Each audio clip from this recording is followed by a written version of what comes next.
Oh, I just woke up, just been sleeping. Didn't do any sort of work beforehand. No, we're going to talk about Halloween. This is my Halloween special. I've done one before in the past, and I thought I would revisit the topic because, of course, Halloween is almost here. For me, it is already the 30th of October. For those of you who are in the States, it's probably going to be Halloween tomorrow. So we're going to talk about the topic, and I have a bunch of material for you. It should be reasonably quick. You will find the start time for this video down in the description for those of you who are wondering where you might find the actual start time. I'll do that when YouTube has actually published the video as a high definition version. Okay, it'll go down there. Now, live streams, unless you are subscribed, hit the bell button and turned on your notifications, you won't be able to access them later. They will stay public until I release the edited version. So if you're quick about it, you can probably get in without doing that. If you're a patron, you're always going to be able to get access to these sorts of things. Okay, so you'll let me know if the sound or the video has got any problems with it. I'm doing a tech check with my camera right now. Hi, F Hubber. How's it going, Fred? Matt is here. Hello, how's it going? And I've just been informed that apparently I am live streaming now. Oh, that's nice to know. Cool. All right. So I want you to settle back. If you're not used to my live streams, usually with my live streams, I present everything first using my notes and then some slides and so forth. And then we'll come back to the webcam and I will answer as many questions as I possibly can in 1 hour. And I have already prepared some material that I expect people will ask me about. So don't worry, I am ready for this. I am ready. So grab some drink, food, settle down, get comfortable. Let's talk about Halloween, shall we? Hi, welcome to HowtoDandD. My name is Fred Wheeler and today I want to talk about Dungeons and Dragons because I always talk about Dungeons and Dragons. Today's topic is a special one. It's the Halloween special for Dungeons and Dragons or Dungeons and Dragons 5e. A lot of my references are going to be around general Dungeons and Dragons practice. You should be able to apply this to anything you want. It's not going to be just about one version of the game. Okay, so with that being said, how does a dungeon master run a horror adventure on Halloween? It's one of the most common things people tend to do around this time is they go with a horror theme, and how do you do it and do it well? And actually quite a difficult process. There are so many Halloween one-shots run about this time. It's the thing to do, whether it be with the Curse of Strahd, Castle Ravenloft, the Death House in the Curse of Strahd, Tomb of Horrors, or Tomb of Horrors should I say. All of those things come into play, people pluck them, use them, and I can understand why. There are a few techniques. I have 8 different ideas I want you to consider. I'm going to keep my list pretty small today rather than get too complicated. The first thing I'm going to say is I want you to slow down your descriptions. Every time you describe something to a player, slow it down, take your time, it's not a race, and use as few sentences as possible. We're actually forcing them to have less information this way. Why would we do this? Well, it comes to my next point. But this is one of the best ways to do that. Do not rush through your descriptions. Point 2 is allow for pauses in your descriptions. Okay, actually pause and stop. Why are we doing this? 1, it allows time for the players to use their imagination, and frankly, their imagination is the worst enemy they have right now. By pausing and not saying everything, they are creating the image and the scenario for you. You don't have to do all of the work. It also forces your players to ask questions. And if they're asking questions, you know they are awake and they're also interested. If players don't ask questions, they're usually not that interested and they may be on their phone or they have fallen asleep. So questions are good. We want that. The other thing is, I know people like to use sort of the environment, change the environment, okay, like candles and dress up and so forth. I would say the only thing I've ever found that's useful is trying mood music in the background. It has to be very low, otherwise it's going to drown out what you're trying to say, and that's not going to be very useful to you, particularly as you're probably not going to be speaking loudly. You're going to speak slowly, and you're going to keep your voice down, going to keep it nice and even, okay? And if you have loud music, it's going to be difficult. There are times when you need to have control of the music in the background and turn it off completely so you can actually do your job as a dungeon master. So when it comes to music, be careful about that sort of thing. Sound volume is important. Next, number 4, and that is use less combat. Frankly, I know Dungeons & Dragons is a combat-based game, but you need to use less combat. In fact, if you can get your head around it, use no combat. Now, why do we do that? Because the thing with combat and the way it runs in Dungeons & Dragons or Dungeons & Dragons 5e is it breaks tension and suspense. Players kill monsters. They're used to usually beating everything they face. You know, no monster is something they can't deal with. It's got to be a balanced encounter. So that's breaking the tension and suspense you have been building by actually revealing the monster or presenting them with a battle. And of course, their only solution is fight, when in fact what we want them doing is something else, and that is we want them running. Okay, so use less combat or no combat whatsoever. Next, number 5, I want you to present monsters that are very powerful. This is sort of going back to the combat. Okay, when you present your monster, make it something that's unknown. And don't show the monster straight away. You absolutely want to just hint at its existence before they actually encounter this thing. It's the most frightening thing to realize there's something going on, but you don't know exactly what's going on. So pick something that is going to scare them near the end of your session, okay, near the end of the adventure. Number 6, don't avoid character death. Don't avoid it, whether it be character death or non-player character death. People need to die within the adventure, okay? It doesn't need to be the player's characters, but somebody needs to perish or have perished at some point. That's one of the aspects of horror, is death. So incorporate that into your game as much as you possibly can. Number 7, and that is really important, focus on the mystery in the adventure. Okay, that's the important factor.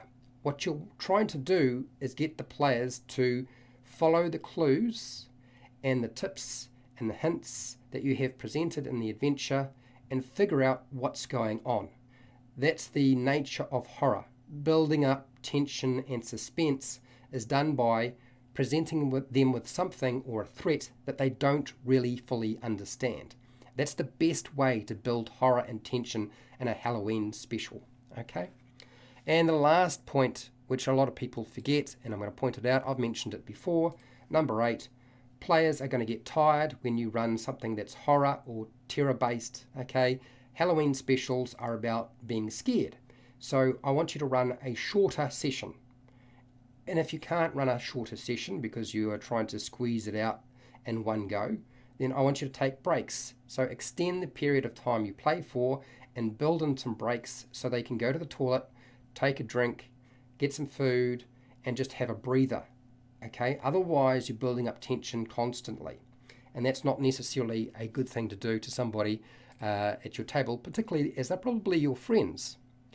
Now, if you found this useful, fantastic. I do, in fact, have many videos on how to run scary horror-themed adventures for Dungeons & Dragons. I also have a series of videos on the Curse of Strahd, and if you're interested in that sort of thing, you're welcome to go and check that out. I'm sure you will find it useful.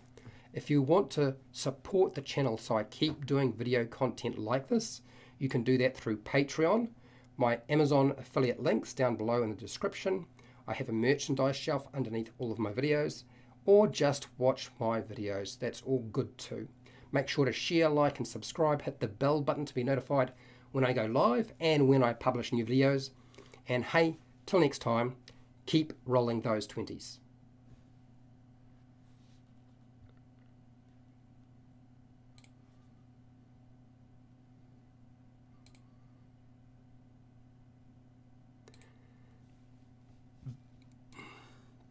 Okay, all right, we got through all that. let's go over to the chat. I am happy to talk about Halloween and some of the topics around that a bit more. I do, in fact, have some additional information. For those of you who are here during the live stream, the edited version will not include what I'm about to talk about, okay? For those of you who were wondering, do I have content just for you? The dedicated ones get the good stuff. All right, so a lot of the things that I discussed are things is that helping? My glasses aren't working today. Or my eyes are just really weak.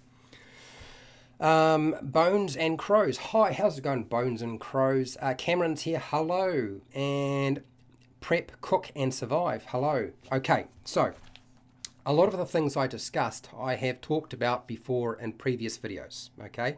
The only difference is that when this is cut down, it'll be a lot shorter and doesn't have quite the detail this one does. Hi, Elliot. Hi, Elliot. How's it going? So what I thought I would do is, I know people want to know what's a good Halloween adventure. You know, what sort of adventure can I run on Halloween that might be interesting to my players? And really, at this point, if you're trying to throw it together now, you're probably too late. But here is a suggestion to you. I actually have 5 suggestions, and then one which I think is a better choice, which is sort of additional to that, and then a little tip for making sure your session finishes on time if you're doing a one-shot for Halloween and you've only allocated maybe 2 hours or 3 hours and you need everything to finish around about the right time, okay? So I've got a few tips on how to do that. So here we go. So Halloween adventures. Now, I've already talked about the Curse of Strahd. Now, way too long to actually run the entire Curse of Strahd adventure as a Halloween one-shot, okay? But what you can do is take a certain portion of that adventure and just run that area. Like the Bone Grinder is a good example, okay? The Death House is yet another good example. I know a lot of people like running the Castle Ravenloft location, just that as their one-shot. But there are other locations that you could pluck and use if you wanted to, rather than base the whole thing around the entire Curse of Strahd adventure. Just pick a location instead. All right, then there's also the Tomb of Horrors. A lot of people like to go back to the Tomb of Horrors, the original one, the one that was put out during 3.5. Is it Return to the Tomb of Horrors? I think that's another one that came out many years ago. And then there's also the 4E version, which is the Tomb of Horrors, and it has various levels. I know a lot of people don't like 4E, but I'm just going to talk about it anyway. And then we have Tales from the Yawning Portal, which has the updated Dungeons & Dragons 5E version, which I am told is a bit tamer, and from the looks of it, it does look a bit tame as far as I'm concerned, but it's also running the adventure at a much higher level, and you're not necessarily wanting that. One of the things about running a one-shot and trying to be scary is it's probably easier to do that efficiently at low level, okay, rather than have a character that's level 4 or 5, because once your characters get to about level 5 in Dungeons & Dragons 5e, they simply can deal with just about everything, okay? They can just about deal with everything. So that would be a suggestion from me. There's another book that a lot of people might be aware of or might not be, and that is The Haunt. Now, I haven't actually run The Haunt myself. I've heard really good reviews about it, and it's on the Dungeon Masters Guild. It's at a reduced price. It revolves around a mystery in a house, and of course a lot of the themes that people tend to gravitate towards during Halloween are haunted houses, so great. There's another book which you're probably going to be too late to get now unless you just go and buy the electronic PDF, and that is the Book of Lairs. Okay, the Book of Lairs, I've done a review on the Book of Lairs, and this thing is full of adventures that are about 4 or 5 pages long, or is it sometimes 3 to 5 pages long. They have a map, they have a featured monster. A lot of them are quite scary. They would make actually excellent one-shot adventures, and they often have a horror theme to them. So you could use them very easily if you don't want to use the standard stuff that everybody else has been using. And then, of course, you can just make your own stuff if you really want to. So that's part of the concept. Now, there's always usually a big bad, a major villain, a major threat in your one-shot for Halloween. And how do you make sure the players get through, but you're going to take your time? Well, here is what you do. You don't worry about how the players progress their characters through your adventure during your Halloween session. I don't want you to worry about that. Instead, what you're going to do is let them play it out, do all the things I've been suggesting, and when the timer comes up to 1 hour before it's time to finish, that is when the big bad shows up. Okay, whether the players have found them or not, or figured out what's going on, that's when they actually have to deal with this threat. And you can present it in any way you like. You can disguise it as something else, okay? That's always a fun thing to do. So that's my suggestion with regard to Halloween adventures and how to deal with them. And the last point is probably the most important, because timing is always important, right? Trying to finish on time rather than running too late. And of course, a dungeon master can run into that trap of trying to push everything out at the players too quickly and ruining the atmosphere they're trying to build up, which is tension, suspense, and you can't do that by going at a breakneck speed. Okay, right, I need a drink of water. I have another thing I want to talk about, don't worry. I'm not gone. So the other thing that people tend to ask, and that is, what make really good Halloween monsters? What are some really good Halloween monster threats that you could utilize in your game? So I have gone through the monster manual and I've selected some that I think are thematically terrifying, but also mechanically for Dungeons & Dragons 5e, so I'm talking about the monster manual for Dungeons & Dragons 5e, mechanically are terrifying for a player to deal with when their character encounters them, based on my experience running these things. Okay, so I thought these were the ones that I would present to you, and that is, I have 5, and then I have one that I think supersedes all the rest and makes a brilliant major villain, in fact, a recurring major villain, as it happens. So I'm just going to go to chat for a second, and we'll go back to the Halloween monsters. Don't worry, we will discuss it. Bones and crows. What do you got here? What's a good level to start a one-shot? Well, I would say start your level 1, but it depends on what the adventure is. If you're running something like the Death House, I can assure you that the players will probably not get through the top level and into the dungeon in a one-shot. It's probably not going to happen. So my advice to you is, with the Death House, you can do that at level 1, 2, 3. And I've done some videos that give you guidance on how to do that effectively without your party getting wiped out. Okay? Not that I'm saying that characters can't die or shouldn't die, because I'm not saying that at all. Now, the Curse of Strahd, that really depends on the location. If you're plucking it from a particular location, that will really depend on the nature of the monsters. My suggestion is go online to Kobold Fight Club and pump in the monsters to see how difficult they are, and then put in some your number of players and the level that you sort of think they should be, and then just keep adjusting that till it's sort of roughly where you need it to be, which is probably sitting in the realm of hard to deadly. I would make something that's Halloween themed hard to deadly rather than medium or easy. In fact, you're probably only looking at maybe one battle or fight during your one shot for Halloween. Okay, so they only have to engage in one battle and it's done, or no battle if you're really, really clever. Okay, harder to do though. And then I believe if Hubba is talking about one shots, he's going level 5 to 7. I believe he's referring to Castle Ravenloft. The actual Castle Ravenloft location is more suitable for something like 5 to 7. The original Ravenloft adventure was designed for characters of level 5 to 7, but that was an older version of the game. It would be better to be a higher level for that location, because the threats there are a lot more dangerous. Thank you, Fred. And next we've got here Bones and Crows for Halloween one shot. Sorry. Yep, no, I got that.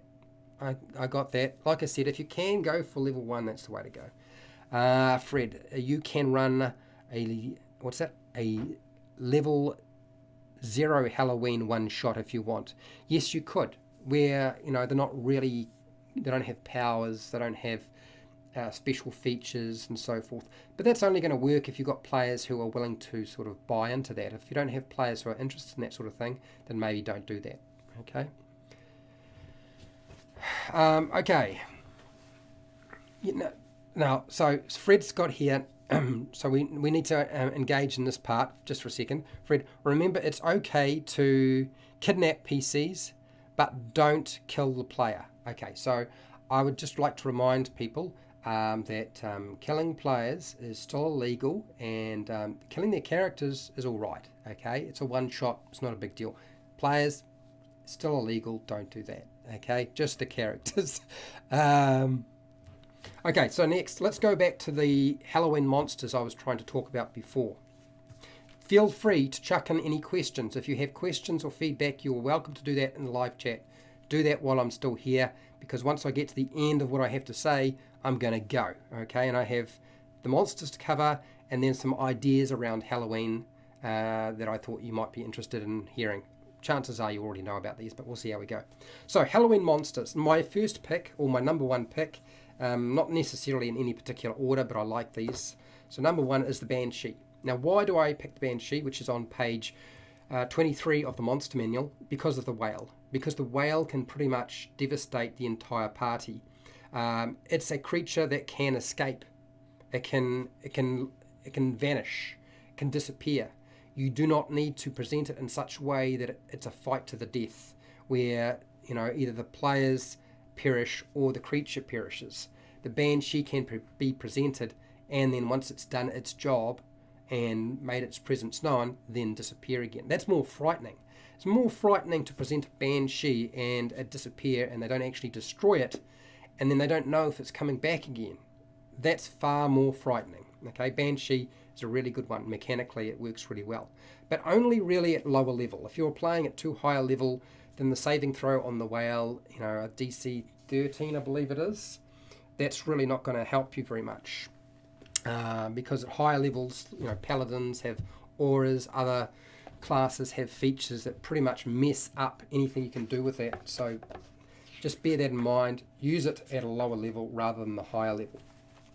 The horrifying visage on a Banshee, I've never really found it useful. I've almost found it almost completely a waste of time, but the whale works well. And present it, whale, and then disappear. Far more frightening. What do you got here? Prepare, cook and survive. Not relevant to content, but I am after a Discord server to join a campaign as a PC. Any suggestions, please? Well, I believe that if you go to Wally DM, there's actually a couple of places that have AJ Pickett. He has a Discord where they hook up and play games. A lot of the major YouTube channels have Discord channels where people can find games. Nerdarchy, I'm sure, has a very extensive and broad range right across the entire world of people who play online, so I would suggest that's another way to go. So yeah, check out the major YouTube channels and their Discord channels, okay? You're welcome. I'm glad that was able to be helpful to you. Okay, my second monster is the Flaming Skull, which is on page 134 of the Monster Manual. Why the Flaming Skull? Well, it used to be a wizard. Wizards are very powerful. It's now just a skull that flies around and is on fire. And visually and thematically, it's terrifying to think about, right? What is great about the Flaming Skull is it can fly and it can shoot a fireball at the party.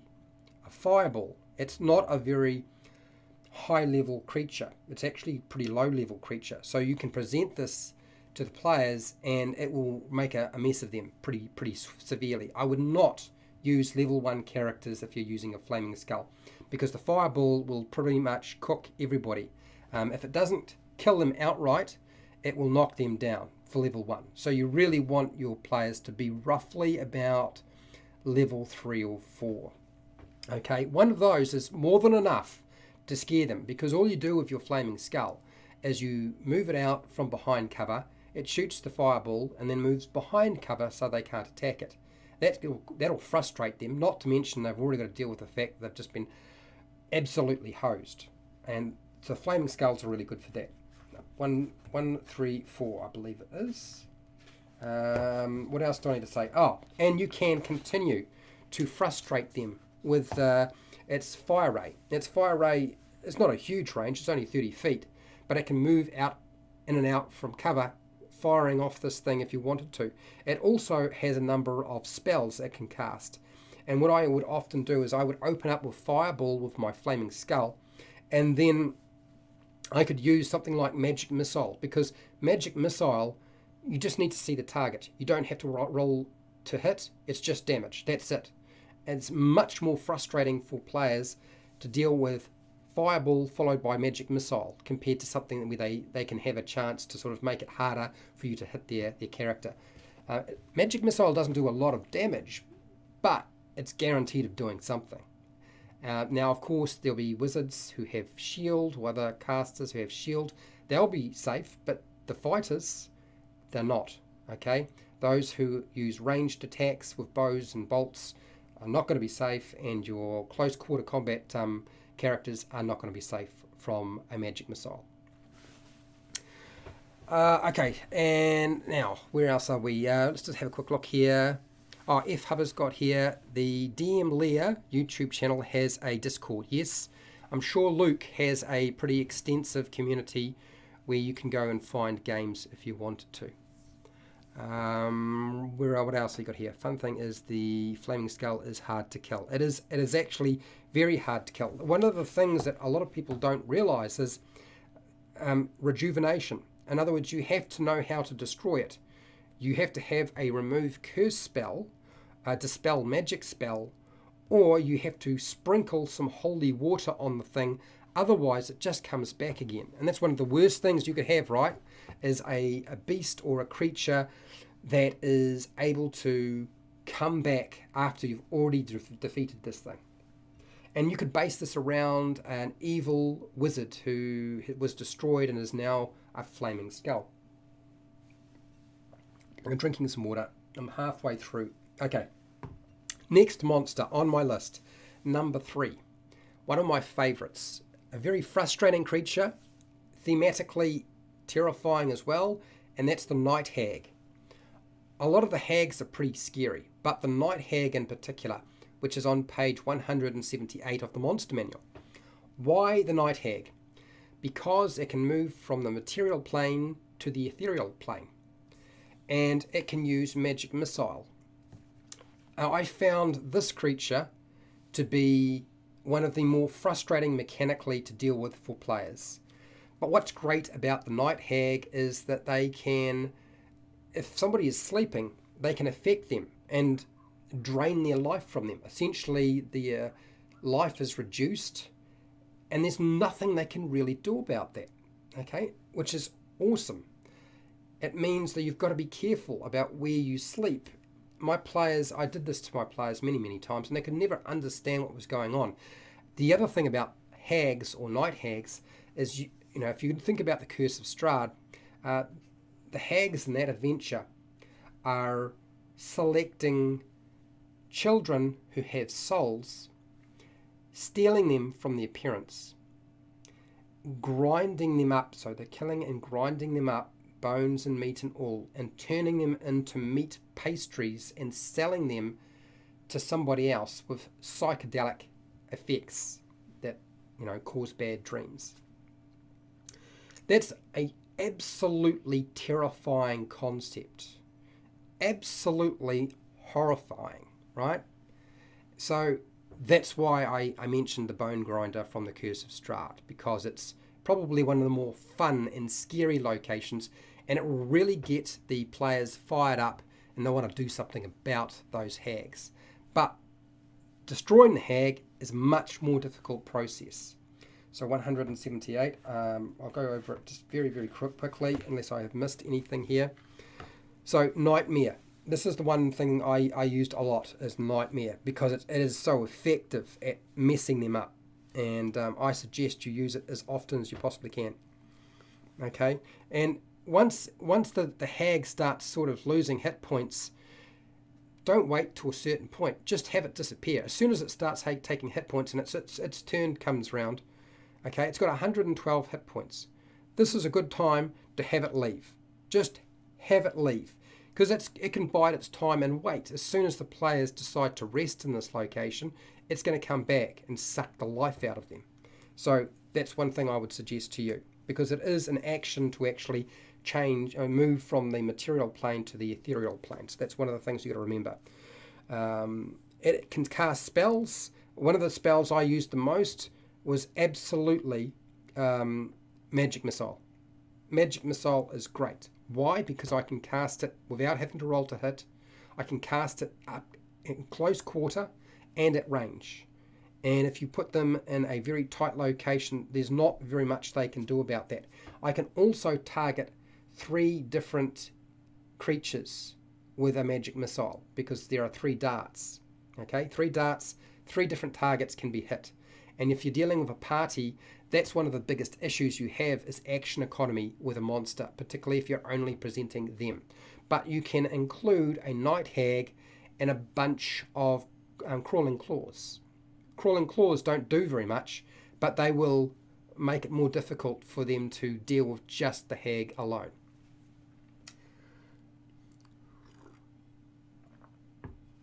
Okay. What else you got here? Oh, what have you got here, Fred? Flaming Skull wish it was a lich. Yeah, exactly. Yep. Didn't get the ceremony right. Exactly. That's the story behind the Flaming Skull. A wizard who tried to become a lich and stuffed it up. Okay. Number 4. My choice for number 4 is the Jackalware, which is on page 193 of the Monster Manual. I don't see this being used very often, but the Jackalware is a terrifying monster, and the reason being is it has damage immunity, not damage resistance, damage immunity. If you don't have the right type of weapon, you can't hurt it. That's right. If you don't have the right type of weapon, you can't hurt it. So here we go. Here's the Jackalware. Now, what I love about this creature is I frankly feel like it's a very low challenge rating. It's only a half challenge rating, which means you can supposedly put it up against level 1 characters. But actually that's a mistake, because it's really only the spellcasters who can do very much to them, because they have damage immunity to bludgeoning, piercing, slashing damage from non-magical attacks not made with silvered weapons. So you've got to either have a silvered weapon or a magical weapon, or you've got to be casting spells at them. That means the front line really can't do anything. All they're going to do is hold the line when they're dealing with these things. I had players who decided that the worst thing they could do was stick around. These are far more terrifying than something like a werewolf or werebear or any of the other lycanthropes. Is the werejackal definitely is a go-to. It also has pack tactics. Be very careful when you have more than one of these things, because they can really mess up a party pretty quickly. But yeah, and they also have a gaze, which potentially can put people to sleep. All right, so that's that particular creature. The other one that I like is the mummy. Now, the mummy is obvious because of rotting flesh. It's on page 228 of the Monster Manual. We've seen mummies in horror movies before, okay? There's a good reason why they are the ones that people sort of gravitate towards.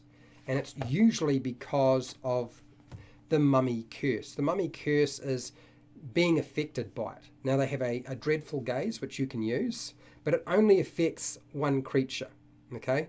That's all it's going to do, is affect one creature. And being frightened is all very well, but it's far more devastating for a player who has to deal with a mummy when you're dealing with the rotting fists, because the rotting fists will actually curse the target. Okay, and they can't regain hit points, which is just bat crazy. It's absolutely bat crazy. So that's the one I would be focusing on. And there's many reasons why you might have a mummy in your campaign. Whether, we go and explore tombs all the time, trying to raid them. And the last thing you want to do when people open up a sarcophagus, the last thing they want to find is a full-fledged mummy in there. It's much easier if it's a skeleton, animated skeleton, or a zombie, or some of the other undead creatures. But a mummy is the worst thing you can find, okay? And then the mummy lord is even harder to deal with. But I'm not going to present you with really high-level monsters, because the idea behind this is to try and do this at a lower level rather than a higher level of play. And it's only a challenge rating 3, so you can kind of use it in pretty much anything. So that's the mummy. Okay, I have one more for you. This is the one that I think is the one you want to go with, and that is the Revenant. It's on page 259 of the Monster Manual. Why the Revenant?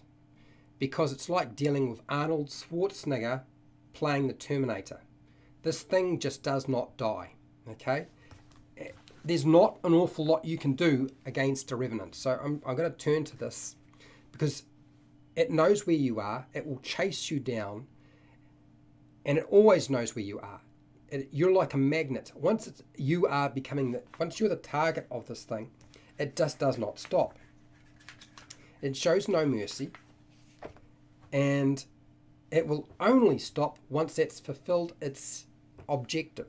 So if one of the party members becomes the objective, or the entire party becomes the objective of this Revenant for whatever reason. Now maybe they've they killed the wrong individual, and they had unfinished business, and as a result they're coming back for revenge, and their revenge is to destroy the party or the character within the party, or to gain back whatever they took from them.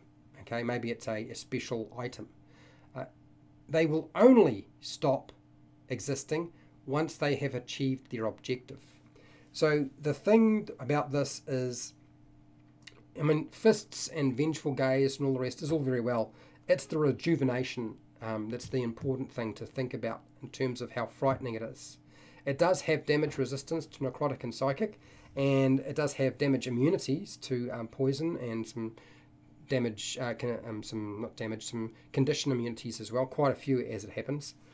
But the thing is that after 24 hours, it reconstitutes itself, or it finds another body, okay, which is reasonably local, in the same plane that it was deceased in, and provided that body is soulless, so it can be a dead body, it doesn't really matter, it can be a corpse, it animates that corpse, and then it's basically back from the afterlife, and it continues to go. So how do you stop a creature like that? Well, that's the thing. It's pretty hard. So you would have to have a story, reason, or way of making it possible to stop the Revenant. This is what the true idea of Dungeons and Dragons Terminator, and that's the Revenant. I think it's a terrifying creature to have to deal with. The wish spell. And what's the chances are the players will never have access to the wish spell unless you specifically tie it into your adventure somewhere.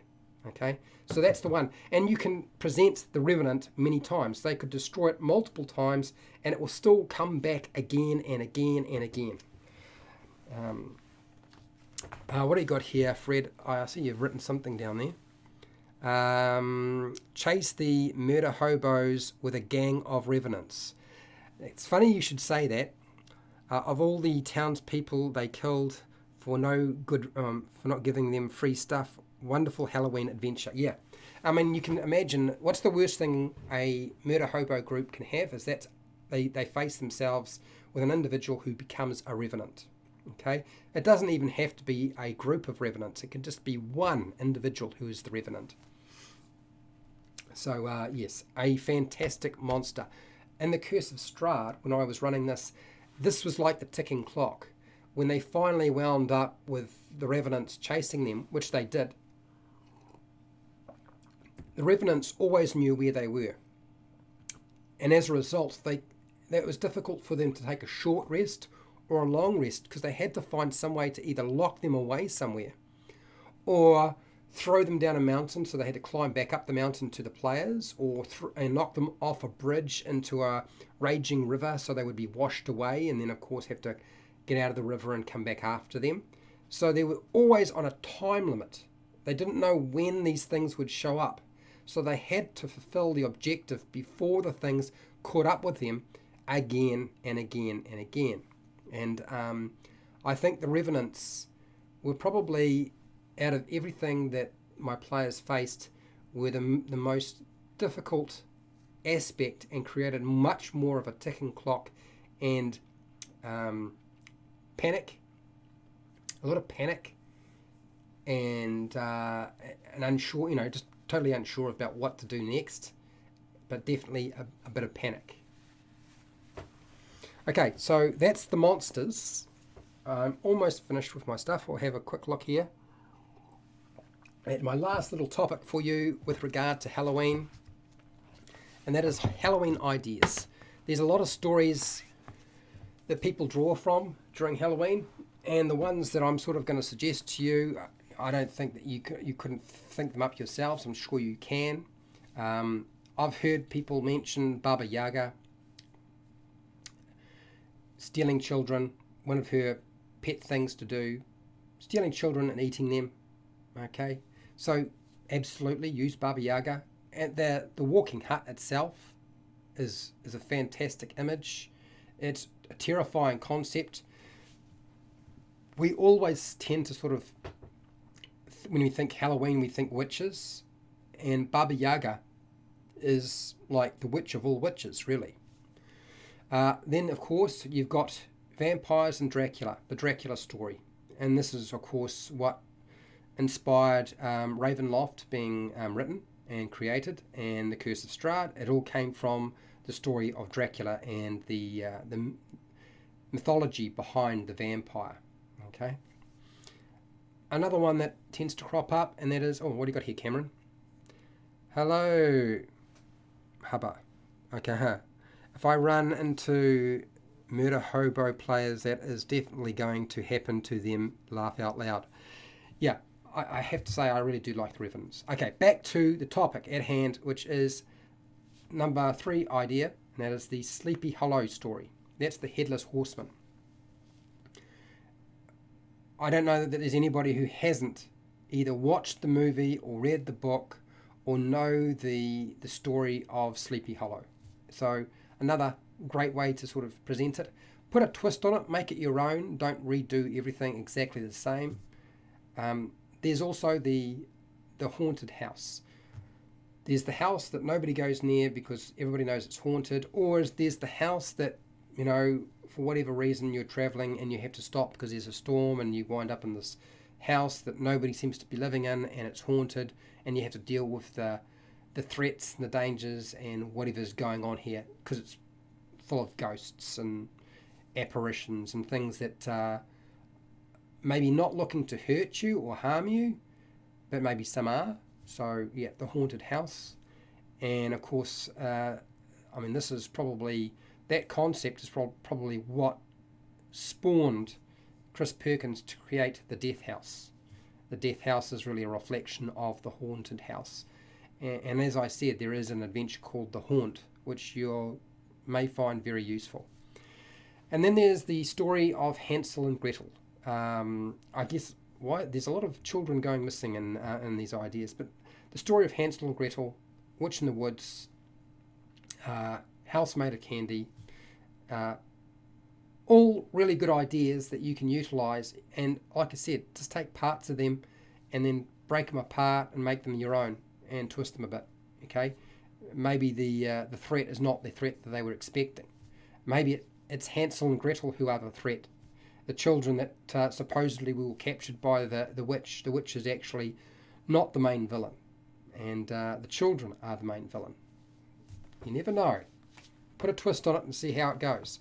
And that's the thing about horror and Halloween, is trying to scare people.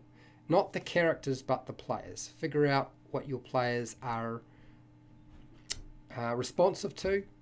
And if you're going to do something like this, my suggestion to you is make sure it's with people that you know, who are your friends, who won't mind if you start pushing some of their buttons.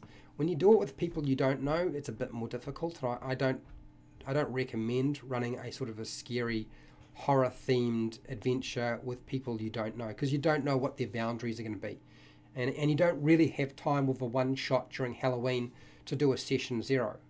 But if you are going to do any kind of session 0 prep or discussion with them, you should certainly be talking about what they feel comfortable with regard to horror and death. Yeah.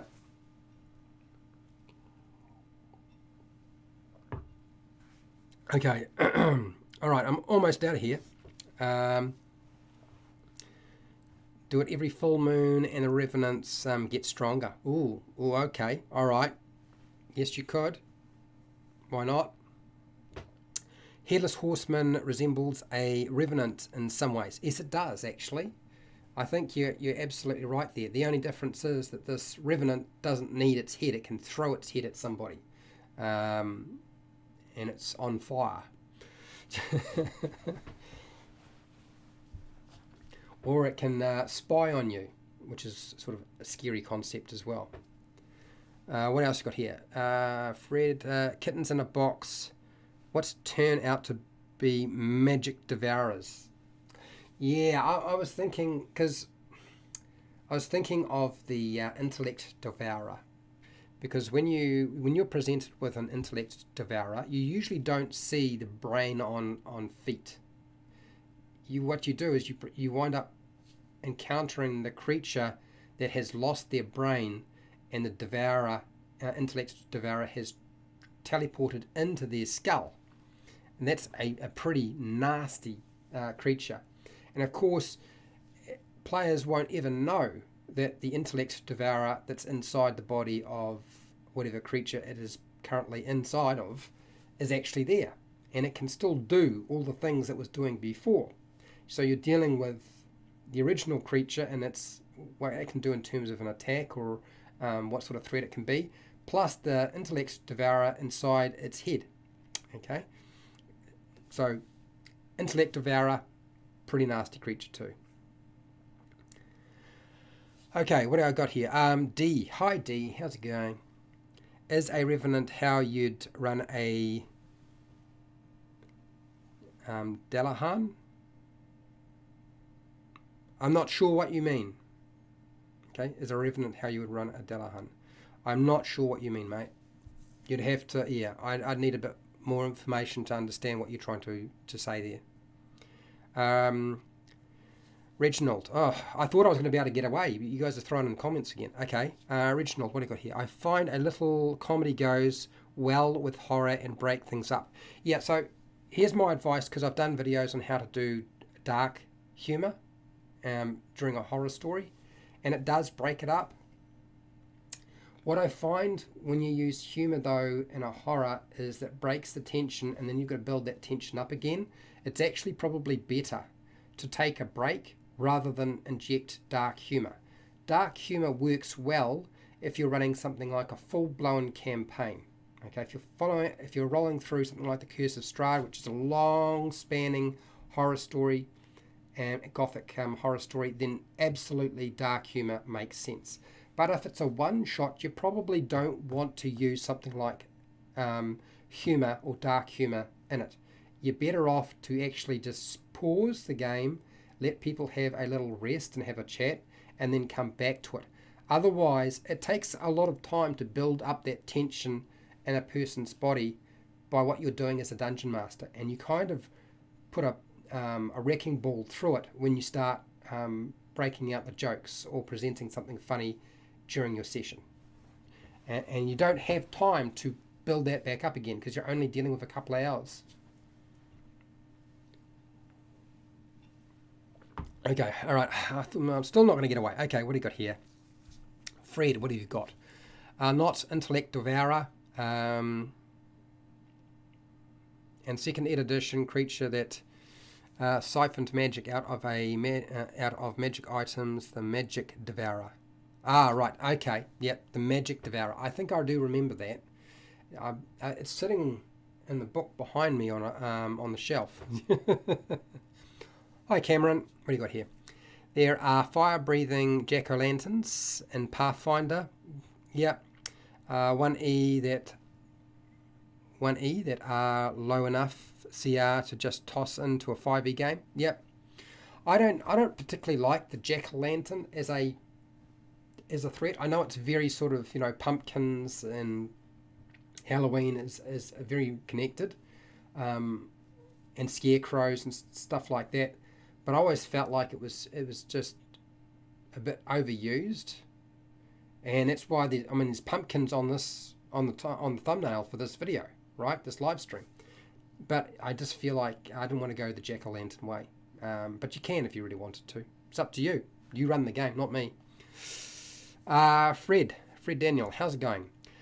Ghosts of Salt Marsh, haunted house. That's a cover for smugglers. Very Scooby-Doo. Yeah, I was going to mention to somebody who was wanting to run a Halloween-themed Dungeons and Dragons adventure for kids, where you don't really want to scare them too much, where you need to have a bit more fun around it. And Scooby-Doo is a really good example of where there's never really going to be a battle or a fight. It's always going to be around fleeing the threat, only to find the threat is actually somebody in disguise. Because that was always the concept behind Scooby-Doo, is that somebody was pretending to be something that they weren't. Okay? Pretending to be the marsh monster, or the black pirate, or the ghost, whatever it is.